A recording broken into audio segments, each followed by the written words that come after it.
kormeerkan dheendheenta oo qaar ka mid ah xildhibaanada golaha deegaanka degmada Elafweyn ayaa ahaa mid ay ugu kurgalayeen xaaladaha dhabta ah ee ay ku sugan yihiin deegaanadii iyo dadkii dhawaan ay khasaaraha kala duwan ay soo gaarsiiyeen roobabkii mahigaanada ah ee dhawaan ka da'ay geyiga Somaliland ee deegaanka dhanka galbeed ee degmada Elafweyn oo ay ka mid yihiin deegaamada Hulul iyo deegaamadaasi hoos yimaada waxaana ay halkaasi socod ku soo mareen guryihii ay roobabkaasi dumiyeen shacabka ku dhaqan deegaamadaasi iyagoona dadweynahaasi ay warbixin buuxda ay ka bixiyeen saameyntii waxyeelada ay roobabkaasi u geysteen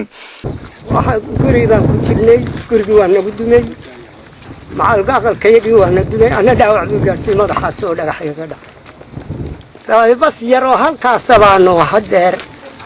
aanu galay oo bac kaliya saar waxaanu hay'adaha ka codsanaynaa taakulo ayaanu ka codsanaynaa wixii taakulo anfaano iyo dawladda aqalkayagii waa naga dumay guulka dadna waanu soo qaxnay halkan baan u soo qaxnay markuu nagu dhacay cariishka uu nagu dhacay baan halka u soo qaxnay halkiina ku badbaadaysaana fariista halka iyagaasaanu fadhinaayo dabadna aanu ku sugaynaa waxaanu guriyihii ay noo taalo waxyaanu ku ganacsan jirnay oo ah maydigiyo naga qoyay 2,000 oo kiilo oo naga qoyay dabeedna ay guriyihina aan ku sugano ka carno ka dhisanay goolalka ilaahay waa wax bixiyay hay'adaha samafalka iyo dawladda Somaliland geesta kale gudoomiyaha degmada Hulul Foos Xasan iyo ku-xigeenkiisa Jaamac Umar gudoomiyihii hore ee degmadaasi Hulul Cabdi Xasan Cabdi Weyn iyo sidoo kale xildhibaan Cabdi Muuse Warsame ayaa iyaguna faahfaahin ka bixiyay saameynta guud ee ay roobabkaasi ka geysteen deegaanadaasi xanig iyo wareeg iyo tirakoobka guud ee ay haatan hayaan annaga oo doonayna in aanu ogaano xaaladda dhabta ah ee deegaanadan